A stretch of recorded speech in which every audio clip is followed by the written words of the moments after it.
Hello and welcome to another Wildflower Talks live. So excited to be back this week after a little break last week for my birthday and because I had tonsillitis for the 50 millionth time. So yeah, it's really lovely to be back. I'm joined tonight by the lovely Ronnie. She is incredible and she's got such a good story to tell, kind of talking about when you've been on plan maybe before, you've had weight loss journeys before, how do you come back? How do we come back and do it again? How do we face embarking on that journey again? And that is what I want to talk about tonight with Ronnie. So I am going to bring her in and hopefully we can get this. Them down below, you can pop them in the comments, but if you leave them down in the little thing at the bottom, they're easier for us to see. Hi! Hello! How are you, my lovely? I'm good, thank you. How are you? I am very well. Thank you so much for joining me tonight and coming on to tell your story. That's okay. Is the audio fine? I've got a headphone in and I never know if it's okay. Is it okay? Yeah, it's absolutely fine. Headphones are the key with lives, I think. I could never get my audio right and then started wearing headphones and it was loads better. But I do look like I'm going to go out on a jog at the same time every time I'm doing a live. How are you though, my love? Are you okay? Yeah, good, thank you. Just we're on half term at the moment, so it's just been a bit busy with the girls, but it's been nice to have a little bit of time off work and just be doing other fun things, mum things rather than work things. Oh, it's mad. Literally every swimmer I've spoken to says, like, it's half term. I don't know what to do. We are surviving, not thriving at the minute, I think, during this half term. People are just getting through. Yeah, exactly. And it's trying to get the balance between booking activities and things to do and like not overdoing it and spending like stupid amounts of money on kids' activities. So Oh my gosh, I never realised how expensive it was until like starting to take Poppy to like soft play or like days out, and it's like it's a small fortune like trying to entertain children. yeah, it really is. And when you've got like a whole week or like in the Easter holidays and you've got 2 weeks, it's just it's trying to get that balance between trying to get out the house and also not spending so much money.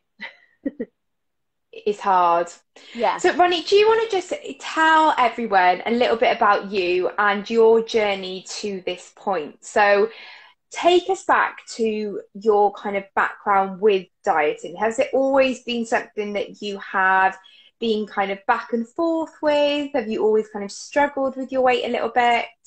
Yeah, so not massively. I mean, I'm a bit like you, but I'm even shorter. So I'm really short. So I've never like really loved the way I've looked. I would never say that anyone would describe me as like really slim or anything like that. But I think looking back now, I have been very slim before. And then I went to uni and did the normal thing, ate rubbish, went out loads. Met my now husband and just sort of like gradually gained weight, and not where I was unhappy, but just more than I was prior to that. And then I got pregnant and I had my first daughter, and I did gain like quite a bit of weight in pregnancy, but probably no more than what would be classed as normal.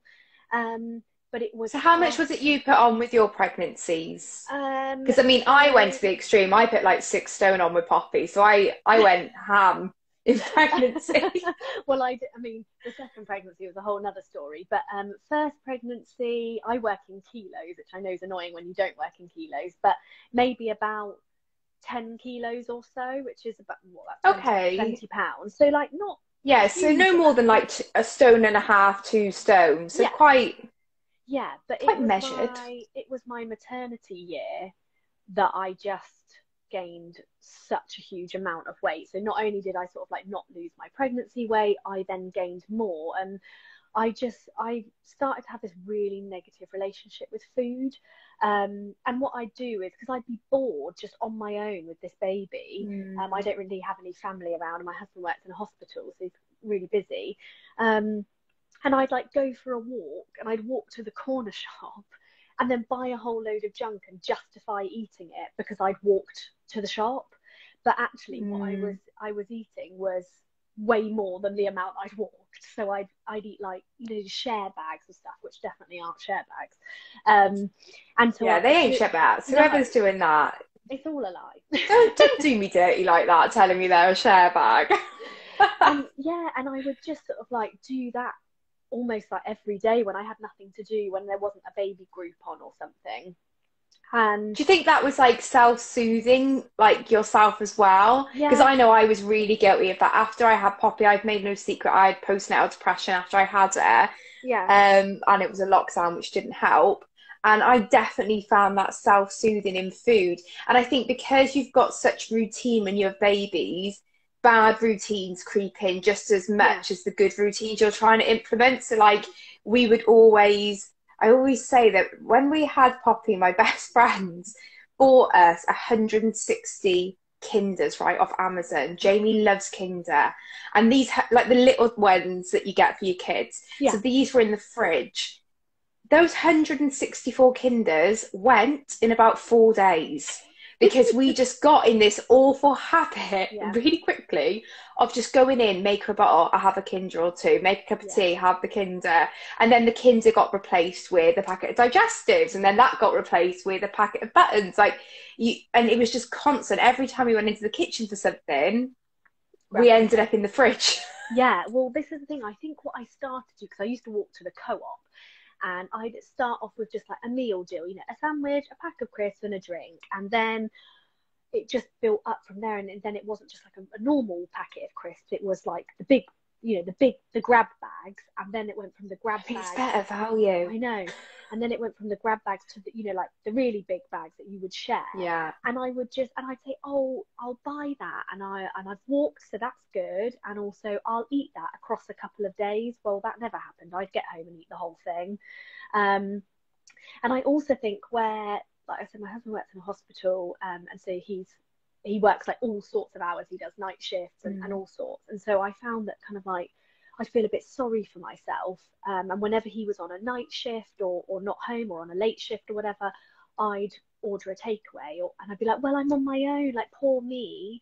Let me feel better about myself. I'll get something nice to eat because that will make me feel better. Um, and then it wasn't until the very end of my first maternity year, we went on a holiday before I went back to work. And I saw these pictures and I just was mortified. And I remember I was lying on the bed in this hotel, and I Googled like how to lose weight. And one of the first things that came up, it used to be called the Cambridge Weight Plan. So the first thing was this Cambridge Weight Plan. And I was like, oh, what's this? Clicked on the website, put in my postcode, found a consultant that was nearby, and I was like, when we get home, I'm starting this the next day. But I was So you did that on holiday? On holiday. I can't tell you how mortified I was at these photos. And I have a bit of like body dysmorphia. So I really struggle to see when I've gained weight. I also really struggle to see when I've lost weight. I think kind of that is so common. And funny, I've had a lot of my girls the last couple of days. It's funny, isn't it? With these slimmers, you have topics of conversation that I feel just come about again and again. Yeah. And at the minute, a lot of our conversations have been about that kind of body dysmorphia. But I think we naturally associate that with people who have lost weight, not seeing their weight loss. Yeah. But actually, there is also that difficulty in when you've put weight on and not seeing that weight gain. Yeah. And then definitely. you almost let it, that's when I think it gets to that point where you then look at yourself the one day, as I'm sure you did with those pictures, and go, how have we got here? Like that can't be how I look. Yeah. That isn't what I see when I look in the mirror. Yeah, exactly. And I just found that I felt uncomfortable on the holiday. I mean, I didn't really have anything nice to wear. I was wearing Spanx on holiday. I was boiling hot. Oh, Lord. And I'd take them off and I would have been like so hot in them, but I was wearing them. And and then I would look back on the pictures of the day and I'd just be like, oh my God. And I remember saying like, what have I done to myself? Like, that's how I felt. It wasn't like I should lose a bit of weight. I was looking at these pictures going, what have I done to myself? Like, I don't even recognize what I look like. So yeah, that was that would have been 2016. So I came home from holiday, and the next day, because I'd already messaged the consultant, the next day she came over and I started my one-to-one, well, Cambridge weight plan at the time. And I blasted through it in 3 months. I'd lost all the weight I wanted to lose. I was weighed less than I weighed pre-pregnancy. Absolute powerhouse, yeah, feeling amazing. Honestly, I laugh at it because the second time around, and I know like Sam has said the same thing, that when you do this a second time round, it is a whole nother ball game. Because the first time round, I ate 3 lemon bars every day for 3 months. I knocked 1 crumb of anything else past my mouth. 3 months, 3 lemon bars a day, got all my weight off, and I was like, ta-da! in the December. Like came out like a butterfly that had been cocooned in lemon bar wrappers, just like, here I am. Yeah. And but then the issue was, and I know like every consultant posts about this, and I think when you're maybe doing this for your first time and everyone's talking about the steps, and you think, oh God, I just want to do 1A or 1B and lose my weight and be done with it. And that's kind of what I did the first time round. I didn't follow any of the steps. I think I might have done step 2 for maybe a week, and then I was like, oh, forget this, I've lost my weight, I'm done. That diva fever comes in. We think we know better, because obviously our relationship was so good with food before, so why would we need any helpful support making a better relationship now? And then, like you say, we just you just, whether it's quickly over a short period of time or creeps up over a long period of time, if you haven't done those steps, and I will speak about it until I'm blue in the face, like those steps are what changes everything. And it's just reverse dieting. That's all it is in one-to-one language. The steps are reverse dieting so that you can live a life where you go to Edinburgh and drink 3,000 calories in porn star martinis and not put on 5 stone, which is what, you know, is an extreme example of what happens whenever you don't reset your metabolism and work up there. And I think also put boundaries in, because I don't know about you, but when I did the plan before, and it was slightly different because I caught pregnant whilst I was on I didn't catch pregnancy. I was trying for a baby. Caught the pregnancy. I wanted to be pregnant, but it meant that it kind of, I didn't think, oh, maybe I should be sensible of what I'm eating. I very much just went back to how I ate, and worse than I did before, because I hadn't set any of those boundaries in place. I hadn't done anything. Yeah. And I found that, like you were saying, that it wasn't this sort of sudden weight gain over a month. Mine was really gradually, slowly, over quite a long period of time, really. So again, I didn't really see it happening. It wasn't like I kind of sacked off the plan and went, right, give me the KFC. It was just kind of slowly but surely gaining that little bit of weight. And then what I found was I then got pregnant with my second daughter quite a few years later, and I was at the heaviest I was the previous time. Was this when you fell pregnant? Yeah. You were the heaviest. So it kind of been like the death of 1,000 cuts then with your weight gain, in that it really had been that steady, small bits by, you know, bit by bit, added up over time. Yeah. And I think when I got pregnant, I was a bit like, oh my God, like I was a bit worried, not necessarily for like my health or anything, but I was just like, God, I'm where am I going to be at the end of this? Right. And I think initially when I first got pregnant that second time, that I thought I'm going to be good this pregnancy. I'm going to be good. And then, well, I mean, that didn't last. And yeah, I ate my way through that entire pregnancy because I had the mindset of, well, if I can't do it when I'm pregnant, when can I? Yeah, I'm eating for 2. I'm like, now's the time to enjoy myself, because I can't diet when I'm pregnant. So I know, let's not diet, and I'm going to... And I think what a lot of it was that I think we're so black and white thinking anyway. If you struggle with your weight, what I found through just observation of a lot of people that struggle with their weight, and you and me come into contact with a lot of people struggling with their weight, is that we're very black and white thinkers. And it is almost, if you're not dieting, then we have to go to this other end of the spectrum and take it too far. Yeah. It's this middle bit that we're not good at. Exactly. And yeah, so I just, through this pregnancy, I just thought, brilliant. I'm just going to go for it. I'm going to eat what I want. I mean, I wasn't kind of actively thinking, let's shovel the food in my face, but I wasn't thinking about food really. I was just eating. And then, yeah, I mentioned this when Gemma and I did our live. I have to have C-sections, just a health thing. And when they were doing my second C-section, they were trying to put the spinal block in, and they were really struggling. And I was just sort of like, oh, you know, it's one of those things. And then I heard the nurse or midwife over my shoulder say to my husband, has she gained a lot of weight in this pregnancy? Like, I mean, they were asking, trying to figure out why they couldn't get this needle in. And I what an awful question to ask your husband. I bet he was like, not at all, no, if anything, well, she has lost weight. I remember like looking up at him and him just looking at the nurse, and he just sort of went like this. Oh, I think he felt like he had to be honest, because he had to say like, well, yeah, because you're in the medical setting, isn't you, as well? It's not, you know, it's being asked of you by a nurse, and whilst you've got like a 10-inch needle going to go into your back. I know. And then I'd heard them say, right, we need to go and get a different needle. Now, it wasn't like so anything awful had really happened to me, but they just had to make adjustments because they hadn't accounted for how much weight I had to have the big needle. Yeah, and like, to be honest, they didn't even try. They just wouldn't look at me and went, we're going to get the big needle. But even then, funny when you say about like labour and the things that can happen because of your weight, my epidural, and I was I didn't have a C-section. I was just like in labour, like, give me an epidural.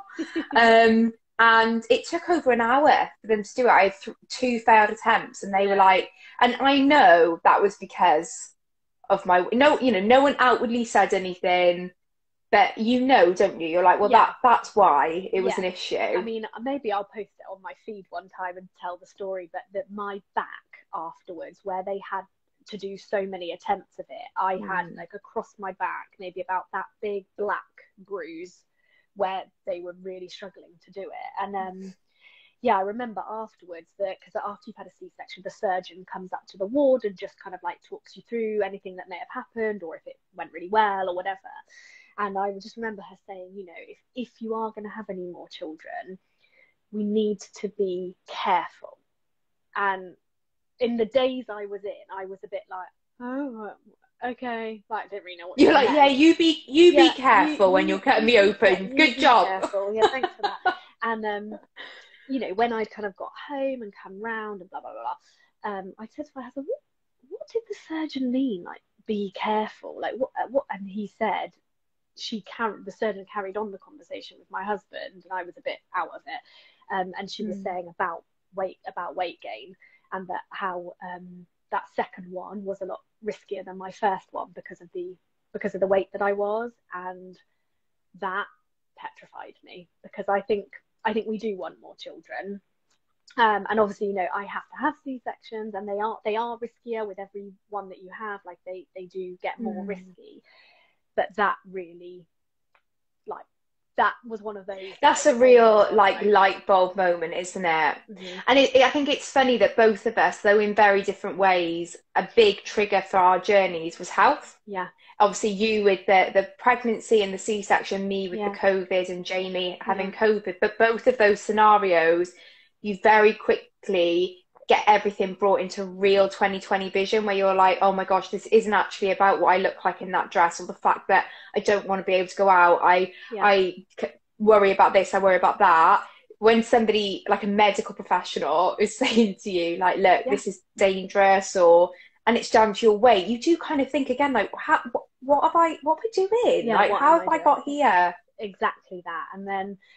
And I just think, like I said, because we knew or know or think that we do want more children if we're blessed enough to have any more, that I know C-sections are risky anyway. You know, I mean, if anyone watching has had a C-section, before you go in, you literally sign your life away on a piece of paper and give it to them. There's a bullet point at the end to say death is like a side effect. So it's like, it's side effect of this. So it's a pretty scary thing. And then I think that conversation that, like I said, I was a little bit out of it at the time, which I'm probably quite glad that I was a bit out of it when that conversation happened. But to know that she was insinuating that could be it could be really risky to get pregnant again and have a C-section at the weight I was at, was just, it was really, really scary, really scary. And I just thought, oh my God, what if something had happened to me this time? Like, what? I just was a bit like, oh God. Yeah. So after that pregnancy, how much weight had you put on in that second pregnancy then? So I mean, you're not going to beat 6 stone, so don't worry, girl. You're amongst friends here. I would say I had put on nearly 20 kilos from my heaviest. So 10 kilos the first time, 20, and then 20 kilos from there. So like a 30 kilos kind of in total from pre-pregnancies. Okay. So kind of you're like 4-5 stone kind of realm. Yeah. And I think which on us girls that are so petite is, you know, we don't have that fortune of having height to help spread that weight gain. It's just like, oh, there you go. Yeah. And when I say that I looked like a beach ball, I looked like the birthing ball that I sat on when I was pregnant. I mean, it really was. I didn't even dare sit on the birthing ball when I was pregnant. I thought, what is the weight limit on that? I do not feel safe with that. Not a chance. Yeah. So, yeah, and then I think afterwards, because I was breastfeeding, and so I thought, well, you know, like, I've got to give myself a chance here. I'm not going to go full scale 1-to-1 diet the second I've had a baby, because I really want to breastfeed. And I breastfed both my girls for over a year. So I kind of knew I've got to do something here. And then, this is controversial, the lovely lockdown happened.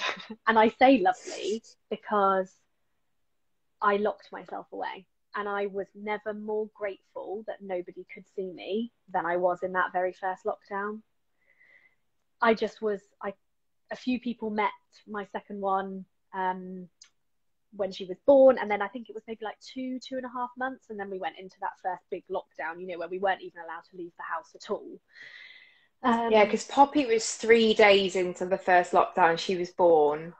And it's I know what you mean, it's a very mixed bag of emotions, because I wanted family there because I was utterly miserable. Yeah. But I was also horrified at the state I'd got myself into. Yeah. And I kind of was grateful that I didn't have to go to baby groups. I didn't have to meet the girls for coffee. You know, people kind of give you a free pass when you're pregnant if you've put weight on. Yeah. But the having to almost admit that was how I still was. And I even remember, I'm sure your street did it as well. We had all these like street things. Yeah. So like street barbecues, one of the guys on our street ran a marathon up and down the street for charity, and everyone was out there like cheering him on. And I remember going out and just being mortified at how I was presenting myself to that group of people. Yeah. And when somebody put a camera out, I was like, oh no, you can piss off. And they took a picture, and I remember looking at that picture on Facebook. Of course I put it on Facebook as well. Always. And I was just like, and Poppy would have been 8 weeks old, and I was just like, what on earth has happened here? Yeah. But then, like you, instead of facing it, or I don't think I could have faced it at the time. I was in a very difficult position, but I think I just hid away. Lockdown gave the perfect environment to just hide away and eat that pain and that shame. Yeah. Well, what was I going to say? Oh, like you just said, it was my best friend's baby shower, and we were supposed to have the maternity year of glory, like best friends. Oh yeah. And it all got ruined. But I went to her baby shower, so my daughter must have been, I don't know, maybe 1 or 2 months, maybe about 8 weeks, like you said. And I remember couldn't find anything to wear. I wore all black, like black everything. And I remember seeing the pictures afterwards, and again, it was a bit like the holiday moment. And I just thought, oh my God, that's not me. Who is that? I don't even know who that is. And I've got this beautiful baby, and I'm so happy in that sense. But I just thought, who is that looking back at me in that picture? Because, and it's the one that I use as like my before picture on all of my ones, all of my before and after, because I just, it's that moment. And I think, like we said, that there's always that moment. And I think most people that come to one-to-one have that moment at some point, and they can pinpoint it to whether it was an event or a photo, or, you know, going to put something on and it wouldn't do up, or whatever it may be. And yeah, that photo from the baby shower was my, oh my God, moment. But where I was breastfeeding, I was a bit limited on what I could do. And I just remember like doing Joe Wicks every day after I put the girls to bed. I'd do a Joe Wicks workout, but I was doing it with hatred. And I know you've spoken a lot about not doing things with hate, not dieting with hate, and not exercising with hate. And I was doing this with like hatred. Like, because you're punishing yourself, and aren't you? You're like literally just beating yourself up. And I think I shared one of my IGTVs the other day, and I was probably like, I don't know, 8 weeks into plan, I don't know, 6-7 weeks, and I'd had this like epiphany, and I was like, I don't hate me. Like, I'm a good person. What I hate, or I hated then, and I still hate now, as you would an ex-boyfriend, but what I hated was fat. I hated obesity and what it had done to me. But myself, I had to love myself because I was a good person. I'd been through a lot. I had a good heart. And therefore, if I looked at this plan as a negative, then all I was doing every day was punishing myself. Instead of helping myself grow and become a better person, I was just constantly putting myself down and punishing myself, and nothing good comes from that. They say even flowers don't grow if you speak nasty to them. So what on earth are you meant to do as a human being if you speak nasty to yourself, you know? Exactly. And I think so when I was able to start one-to-one again this time, that was a whole... I take it Joe Wicks didn't go so well for you. I mean, I guess I probably lost, like, you know, that first chunk of baby weight that kind of probably would fall off if you walked around the house. But because I didn't get that first chunk. That didn't happen to me. Well, I always thought it's just because I breastfed, and everyone says if you breastfeed, the weight falls off. Well, they do say that. Yeah, that's a lie, because you eat your way through breastfeeding because you're so hungry. But yeah, so when I got to that point, I just realised that I had to do 2 things differently this time.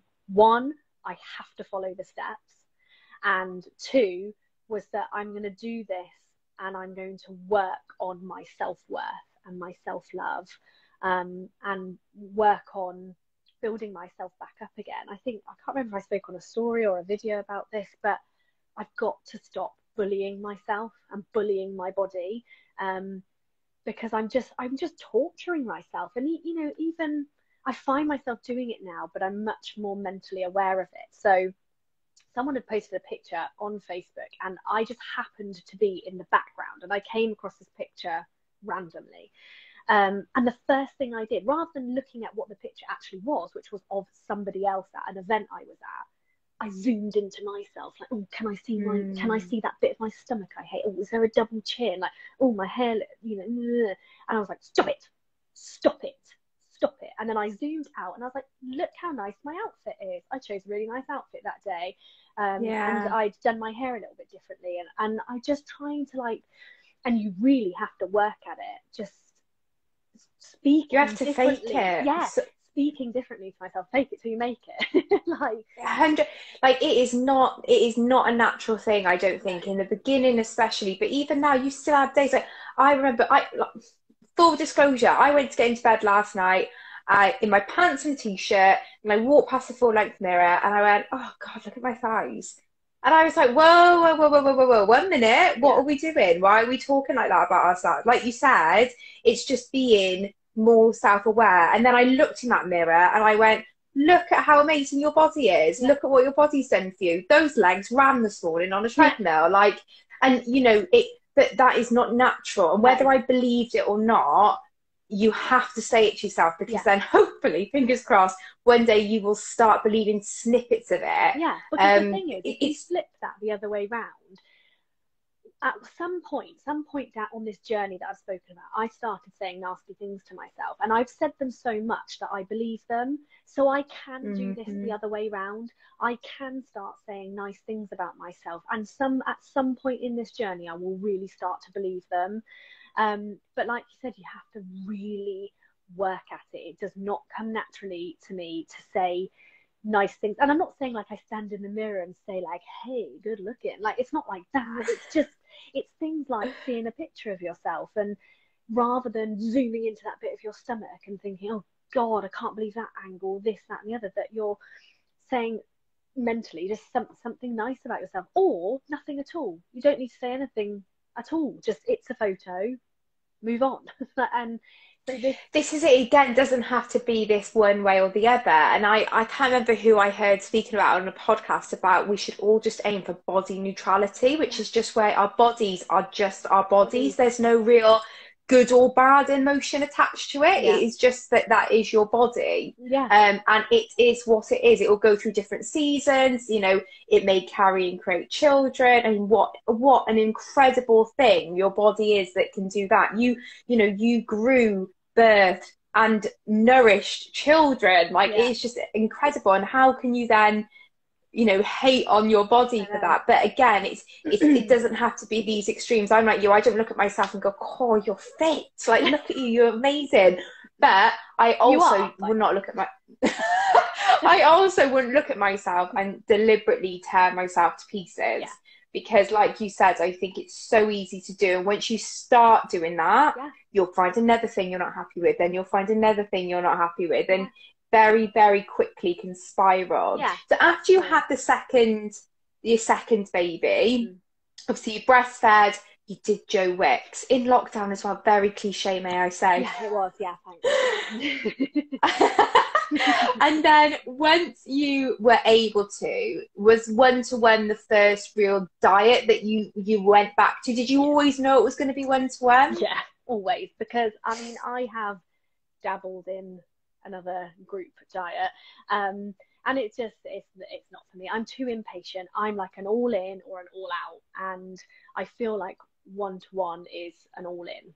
And also I think that actually it's not. I think people think that the biggest or like the hardest thing about one-to-one is about how hungry you're going to be. It's not. It's all a mental game.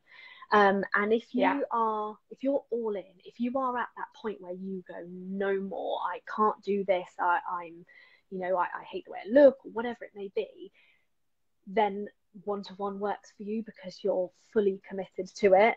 But I think I really needed also that reset of food. So I'm a step 1A kind of gal.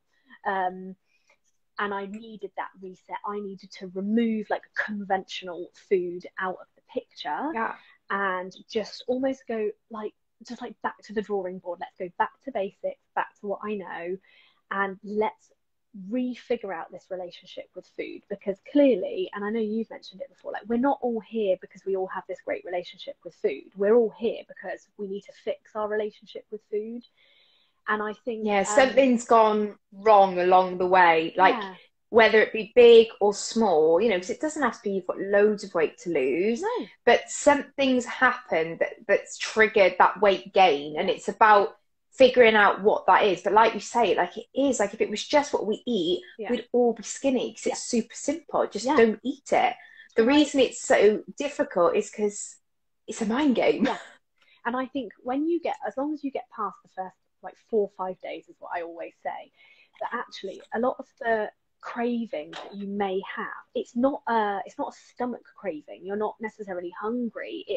It's a mental craving, and it's sort of like getting past that. And I think the reason I went back to one, I knew that it worked for me, and 2, because I wanted to work with a system. I know the lower steps, obviously it's not conventional food in there, but I wanted to work with a system that's going to fit in with my life. And if you look at I don't want to slander anything, if you look at some of the other kind of diets, other plans on the market, other diets around, that they they kind of only work when you're in it. Whereas I feel like with one-to-one, once you get past sort of those lower steps and you start building in those calories, like that's not normal life, and you can kind of finish one-to-one and still continue on your your maintenance step. And it just, even when you look at like food packaging, you've got calories, fats, proteins, and one-to-one works with calories. I think that's what I'm trying to say. Yeah, and I think if you've done other plans in the past, calories are demonized. I definitely felt that, oh my gosh, if I count calories, then I have some form of disordered eating. Yeah. And I'm mindful to say disordered eating, not an eating disorder, though the two, you know, they can lead to one another. But I'd always in my head attached calorie counting to that negative kind of connotation, if you like. And I think that plans on the market, they go, we're going to make it super easy, we're going to take calorie counting out of the equation. But they haven't taken anything out of the equation, because instead of asking you just to count calories, we're now going to ask you to count these points and these points and these bits and those bits, and we're going to make it so that it becomes so confusing that you feel trapped and that you can't get out of it, because calorie counting's evil, so I'm going to do all these 17 different things I have to count. Actually, calorie counting has been the most freeing thing I've ever done. Because you can have anything.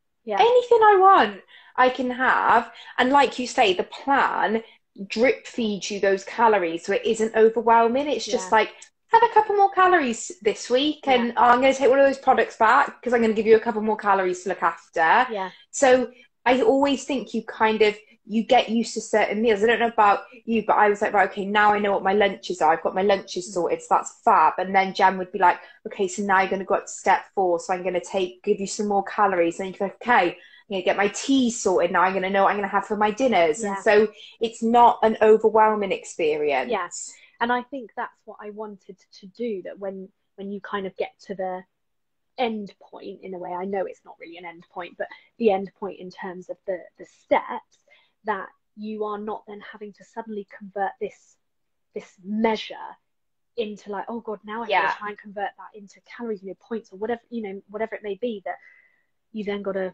convert that now into real life. And I didn't want that. Whereas I feel like going up those steps, step 5 and then into maintenance, or step 4 and into maintenance, that you're then able to work with a system that all food products work with as well. There are and it's simple. There's one equation. This is your calories. Stick to them. And all you need to figure out then is, okay, am I going to have certain days where I have a little bit less, so I can have a little bit more, a couple of days later, and what have you. And you will get to a point where you just figure you can more intuitively eat. Like Jamie doesn't count his calories. Like, he knows like pretty much what he can have. I have to count my calories a bit more because I too easily eat too much. So I have to keep that boundary in place. But it's not rigid now. Like, I just, but I don't count calories for like salad. No. It's a leaf. It's not counting that. The portion control. I think we are so, like, as a nation, as a world, that we're so, I don't know, our portion controls are so out. They are so wrong. And all you have to do is go to a restaurant and order some food and see the amount of food that they give you. And I think it kind of tricks us into what we think our portions should be. And also, I find, look how big our plates are. Plates are like this big now. Huge. And, like, if you ever weigh out an adult portion of pasta, I think it really gives you the shock of your life how soul destroying. How much smaller it is than you think it would be. And I was about to say something else now. It's gone out of my head now. I can't remember. But like, it's the grief of pasta. It's knowing how little pasta you can have in your life. I always say it's not a case that you can have pasta. You can, but when you know how many calories are in it, it will crush you. And I just think for me, being, if anyone's kind of shorter than the average woman or shorter than the average man, the thing that has mentally screwed me over a long period of time is this, the amount of calories an average woman should eat is 2,000. So here I am at 5 foot tall, eating my way through 2,000 calories. I can't eat 2,000 calories. In fact, I my remember metabolic rate. Jeremy saying that, like Jeremy Wynn was saying, he's like, find me a woman that can eat 2,000 calories. Yeah, He's like, I can't eat 2,000 calories and I'm a man. yeah, Like, it's just this figure, I don't know where it came from, that was kind of thrown out into the mainstream. yeah. But yeah, if you're 5 foot, you ain't having 2,000 calories a I day. mean, my BMR is about 1,200, which is very depressing. But So, yeah, I know. It's so much lower. You know, it's not just like a little bit lower. It is so much lower than this 2,000 that we're kind of like missold in a way. And I think for me, I've had to really relearn, because for quite a long time, I have kind of felt like it was so unfair that I couldn't. And I was like, well, no, I want to eat my 2,000 calories, and so I will continue. And I felt like I was being hard done by because I was short. And I just think this is ridiculous. Like, I am who I am. I am the height that I am at the age that I am now. I'm not growing, not upwards anyway. So I've got to just work with what I've got here, and I've got to retrain my mind. I've got to retrain even like my stomach size. I've got to retrain, because it's stretchy, isn't it? Retrain my stomach size into what I can have in a day, and start to find things that I enjoy within my calorie allowance. So that's been a big part this time as well.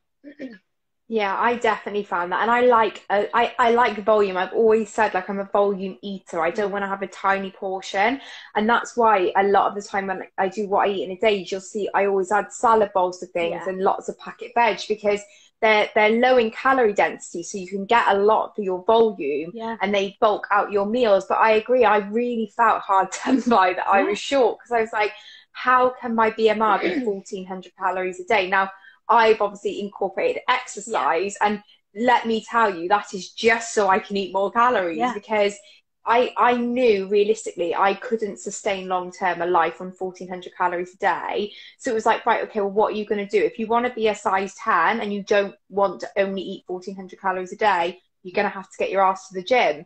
You know, if you don't want to go to the gym, then you're going to have to be happy being a size 14, 16, which is fine if you're happy being that size. If you're not, get on the treadmill. Exactly. And that's what I had to do. Yeah.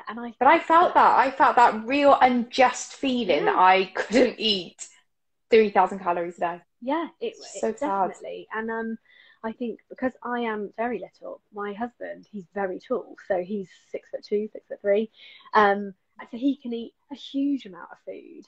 And you know, I'd sort of like portion up dinner, and here I am, a whole foot and a bit shorter than him, portioning myself up the same amount of food that I'm giving my 6'2" husband. Like, I just I'm can't. so guilty of that. Yeah, but you do, don't you? Because you just think we're eating together. I don't need to eat less than you.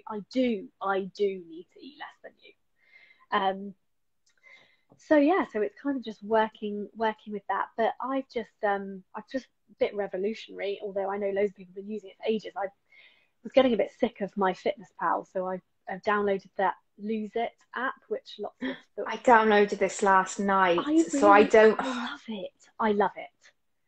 Oh, I don't know yet. It's only been one day. I can't make a judgment too soon. I am like, my Fitness Pal is like my through and through. Like, that's where I started. So I think it's just because I've become used to it. But I see Georgie putting it's got little snazzy pictures on it. I'm like, oh God, it looks good. Yeah, well, I am trying. It, and because I just quite like it. Definitely is more in depth, isn't it? It like asks you a lot more about like your goals and what you want to achieve, and kind of helps project where your weight loss may go depending on your calories or your maintenance or you know, whatever your goals are. So it just really does seem good for that. It's a bit more like aesthetically pleasing.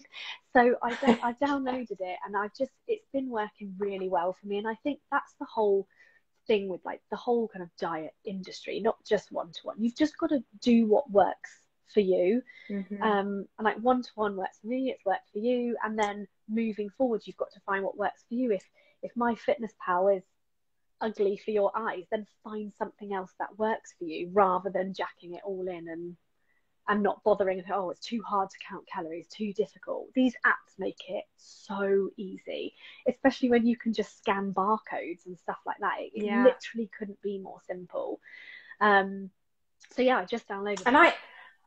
those are really good. And I think when you came back onto the plan, because are you on, like, where are you now in your journey with one to one? Are you in a maintenance phase? Are you getting a little bit more off? Yeah, so I've got a little bit more to go. I've kind of got 2 or 3 kilograms left to go until I think that's where I want to be. Um, and then yeah, so I'm kind of on step 2, step 3 at the moment. Just working in a little bit more conventional food. Because, and I know you've said it loads, that the best step is the step that's going to work for you. And I think one A served its time and did me well. But then I was getting to that point where I felt like I couldn't stick to 1A. And the best bit of advice, and I think it was from you, was that step up, get on a step that you can stick to. And I think I felt, step up, don't step off. yeah, I think so many people who come onto this plan for a second time. Did you find that you carried a bit of that old journey with you when you started for a second time? Did you kind of say, right, well, this is where I was last time. yeah, I've got to meet or better that. I couldn't possibly not do step 1A again, because that's what I did the last time. yeah. And you know what? Jem will vouch for this. When she suggested step 2, I was like, oh God, no, like as if I'd flaked. Because I thought that I'm not done Yes, yet. people feel this. Yeah, why would I step up? I'm not done yet. I haven't finished. And she was like, go to step 2 and just wait and see. Like, please trust me, please trust me. And because I hadn't done the steps the previous time, there, she's agreeing now. And I was like messaging her like, Jem, I'm scared. And I felt a little bit like a failure stepping up. Because I felt like, no, I did this. I did 3 months of 3 lemon bars a day. Like, why can't I do that this time? But, you know, I work more than I did then. I've got 2 children now rather than 1. Like, you know, life's changed. And I think that, like you said, step up, don't step off. And I've had to go up the steps a little bit. And it's petrified me. It's absolutely petrified me, because I've thought, no, I'll lose all my weight and then I'll step up. But then I think you run the risk of doing what I did the last time, that you get to kind of your goal weight and then you sack it all off. And I really, really don't want to do that again. So I'm kind of trusting you have the process. to make yourself and you have to make yourself uncomfortable. I've had quite a few slimmers, and if I'm honest, when I do an initial consultation with a slimmer, and one of the first questions I'll say is, have you done the plan before? If the answer is yes, then I'll be like, okay, how many times on what step? If we've done this plan more than 2 times, and we have done this plan on only 1 step those 2 times, you bet your bottom dollar you ain't doing that step this time. Because if we do what we've always done, we're going to get what we've always got. So something has to change. And actually, it's only when you put yourself in an uncomfortable position that you have growth and that you make changes. It's like when you start a new job, you don't know what you're doing straight away. You need guidance, you need mentorship. That's exactly what consultants are here for, to help you with on those steps. Exactly. But like Jen said, doing the steps, that is the game changer for long-term weight maintenance. I don't want to see you in another first consultation unless you've gone off to have a baby. I do not want to do an initial consultation with you again. You need to get off this diet cycle and get you just enjoying your life without these boom and bust kind of binge, restrict, diet, indulge kind of mentalities that we get into. And obviously step 2 has worked brilliantly for you. How did you combat those feelings you were having when you were feeling like you'd maybe let yourself down in a way, or you felt bad for having to be on the high step? Because a lot of people will be watching this or listening to the podcast who feel exactly like that. I'm not going to lie, it had to take a little bit of like a leap of faith. I've got to trust the process, because in my mind, I know that step 1A, which I've always done, step 1A works. And I know it works because there's science behind it. And in my head, I have to tell myself, but step 2, 3, 4, 5, maintenance, there's also science behind those as well. The process wasn't, Cambridge weight plan wasn't step 1A and then the rest is kind of not. They just added these little bits in. No, the whole, each step has been created as part of the Cambridge weight plan that it initially was, and now the one-to-one diet. That it's all, there's science behind every step. it was created by scientists. And so I kind of had to like tell myself, step 2 isn't not one-to-one. It's still one-to-one. Like that's exactly what it is. And just kind of a bit of positive like talk to myself, trust the process. And then one of the videos that I think I watched that really like gave me the was Gem's like maintenance video that she's done. I know she shares it quite a bit, and I think it's a bit of an old video now, but reshares it a lot about why the steps and why maintenance is so important. And I watched that video about 500 times. Yeah. I was like, like we were talking about with our, you know, how you speak to yourself. Yeah. I was like, I need to accept this part of the plan. Yeah. And also I need to keep listening to this to remind myself that this will be happening. I always say, if you're starting the plan, you're doing the steps. There is no middle ground for this. You're not ghosting me. Once you get to goal, I will hand you. Yeah. Because those steps are so important. Yeah. And the way she explained it, like you said, it gave that science. I was like, I understand now how and why that works. I think that's what it was for me. That I just thought, oh my God, like it was a bit like a ding moment.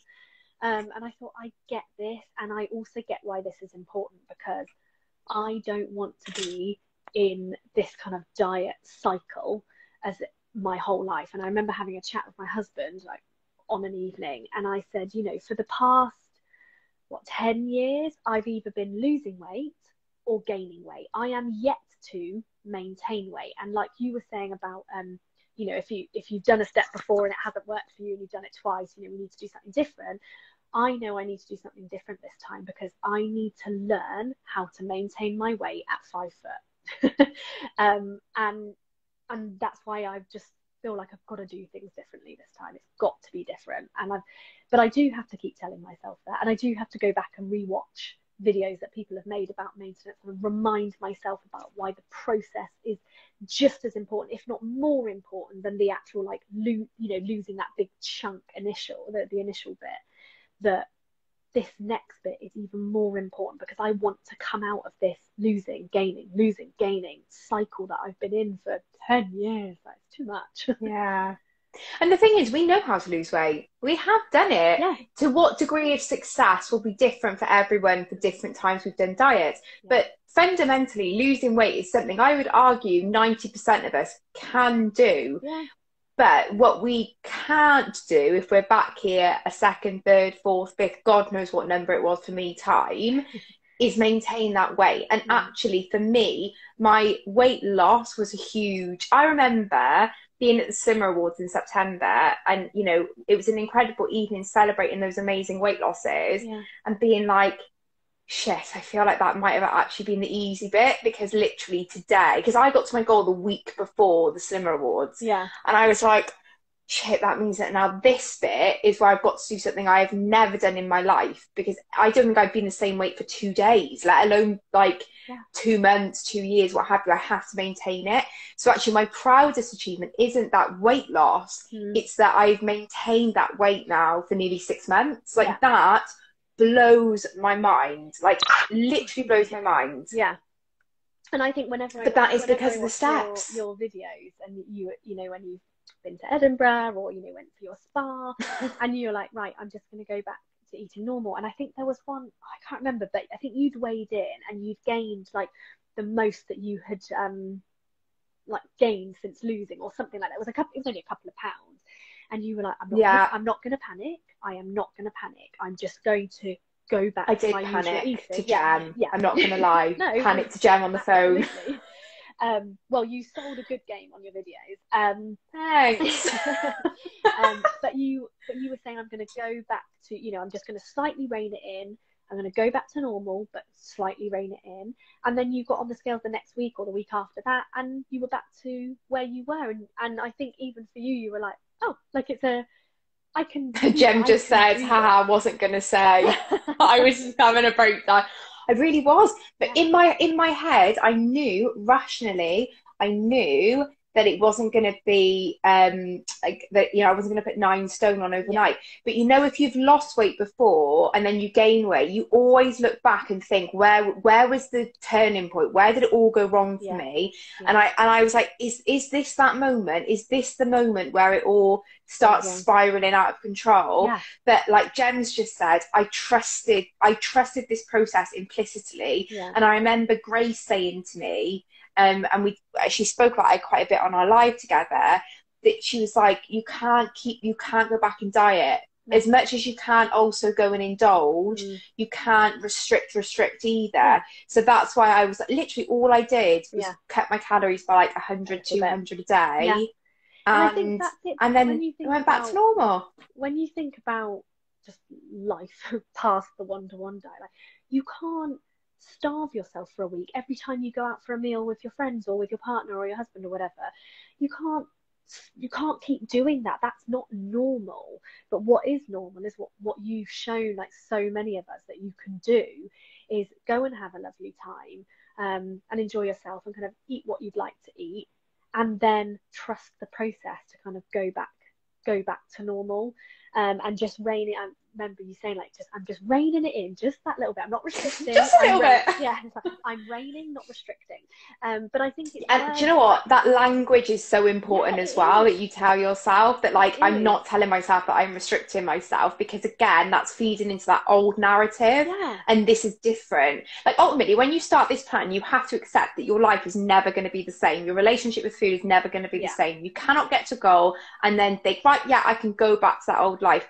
You only start this diet if you are ready to say, I am ready to make a complete change in how I am with food. Do you know what I mean? Like, you can't go back to having 3 takeaways a week. Very sorry, but you just can't do that. You can't, like, go back to eating a bar of dairy milk every night. You just can't do that. Like, I remember Kate saying on her stories the one day, and I was like, you're so right. She was like, you can do it, but you're not going to be slim. Like, and that is the payoff. And that's, if you want to be a slim, healthy version of yourself, you have to be completely different to the unhealthy version of yourself that started the plan. And I think people really struggle with that, having to completely let go of that person, if you like, they were. I think that's why when people get near to goal, they panic, because they're like, right, who's this new me? Who's this new me going to be like? What am I going to be like here? What am I going to do? It's like relearning. I'm not gonna lie, I've had that, like, where I've got kind of 2-3 kilos left, and I've had that wobble. And I think people don't think that they're going to have that wobble, because you think, well, I'm so close to the end, why would I mess it up now? And that wobble can happen right at the end. It's like your self-sabotage, like, creeps in, and it's just like refocusing yourself, trusting that process, like reaching out to your consultant, to the people around you, to this online community, watching videos that kind of get your head back in the game again, and trusting that process. I can't say that enough. Yeah, 100%. And also, like, trusting and acknowledging that it's not a goal weight. Firstly, it's a range. You go, you will fluctuate a little bit. That's very scary at the beginning of maintenance. The first time you go above that goal weight is a little bit like, oh, what's going on? But again, it's about trusting it and staying in touch with your consultant in maintenance, because they're there for that bit as well. But also, I think just being aware of how you're thinking. If you've got a consultant that's been through that journey and is in maintenance, or even they haven't potentially been in that themselves, but they should be aware of those things. Like, I've got a couple of girls near target now, which is just incredible. But you start seeing it, and I'm like, right, stop this. You need to trust me now. I had she won't mind me saying, I think she's watching, trying to get that girl to get to step 2. It's been like drawing blood from a stone. I mean, but she's finally done it. It was the same. And now she's like, yeah, it's so hard. But now she's like, she still had a loss. I was like, you're still going to lose on step 2. It's the same. It's the same calories as step 1 and B. You are not going to, like, suddenly put all the weight on. But like you say, it's really scary. And you have to trust your consultant. And that, I think, the steps of where your relationship with your consultant goes to a completely different level, because the trust you have to have for them is so big. And I think that you rely on them more heavily. And I think it's only people who are kind of either at the very end of their journey or in maintenance that will say that like losing isn't the hard bit. Doing that bit where people think, oh, you're just on products, this is just a shake diet and you must be starving, and all of that's not the hard bit. In fact, that's probably one of the easiest bits. It's then the mind games that come into the higher steps, and reintroducing that more conventional food and learning portion sizes and calories, and okay, you know, I'm going out, I could have this or I could have this. What do I think that I want to achieve this week? And you know, like going Can I out, make the right choices? Can I be trusted around food again? Yeah, you know, exactly. it's a big thing to take on, but like Jen said earlier on in the comments, if you can crack step 3, step 4, that is the key, I think, to getting into maintenance successfully. Yeah, I agree.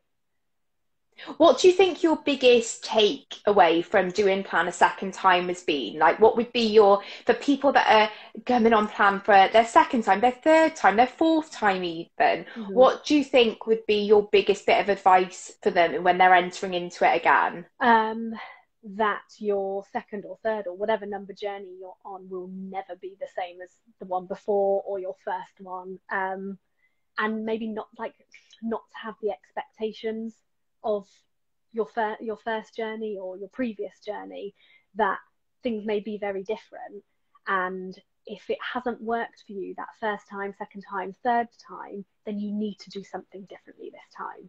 So although I went back onto step 1A, I knew that I couldn't eat 3 of the same products every day for 3 months. I mean, the thought. I can't believe you just said 3 lemon bars. I don't know how I did it. I really don't know. And I didn't even blink at food the whole 3 months that I did that. But I knew that I was going to have to be a bit more adventurous this time. So whilst I still sort of trusted 1A and wanted to start at that point for me, I knew that I needed to have some variety. I knew that I needed to, instead of just like eating these bars and kind of surviving, that I needed to sort of have, like, this is going to be dinner, and for dinner I'm going to have a soup or something savoury, and for breakfast I know that I normally prefer like a sweet breakfast, so I'm going to have a bar for breakfast. And I was just kind of adjusting my wording, even though I did start on the same step, that it has been a totally different journey this time. So yeah, I think for anyone kind of starting again, that's okay, you haven't failed, and that you've done that hardest bit, which is kind of accepting that you perhaps need to do this again, but that you need to do something differently this time. And whether that's kind of self-love, self-worth, whether that's making sure I follow the steps, whether that's starting on a new step, whatever that difference is, like something different needs to happen this time, and it will be different to your first time. Yeah, and accepting that and being okay with that, yeah, I think is a really big thing. But also knowing you don't have to be happy with it straight away. Yeah, you can be really annoyed at it if you want for a couple of weeks, but you will get to a place where, like you said, if you trust the process and you make those changes, you'll get to a place where you get incredible results like you're finding now. I just think that having that positive talk to yourself, getting that going, start that up. You know, it doesn't happen overnight. You don't. I mean, even now, like, I don't look at myself and love myself. But there are things that I do love about myself, and there are things that I'm really proud of about myself. And just starting that journey of not doing things through hatred, not trying to lose weight or exercise out of hatred, doing it because you love yourself and you want to give yourself that gift. I stole that from you. You can have that one. Thanks. I'm happy for people to talk about that until the cows come. I stole it from SJ, to be fair, so we've all stolen it from someone. But I love that, and I think that's such a lovely roundup. I can't believe it's been an hour. I feel like I could talk to you for days. But honestly, Ronnie, thank you so much. And obviously, you are now a consultant as well, aren't you? Yeah. So if anyone is looking for a consultant, you do virtual consultations as well, don't you, with swimmers all over England, Wales and Scotland? Yeah.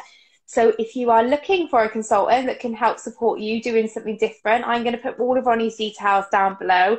Any questions we haven't covered, leave them down below. Me and Ronnie can go in and answer them, and make sure to follow her over on Instagram as well. But thank you so much for your time this evening and sharing your story with us. Thank you for having me. I really appreciate it. Yeah, no, I've loved coming on. It's been really nice to chat with you. And yeah, it does go really fast, doesn't it? I did think, how are we going to talk for an hour? But we have. I mean, it's me. So it was never really that difficult.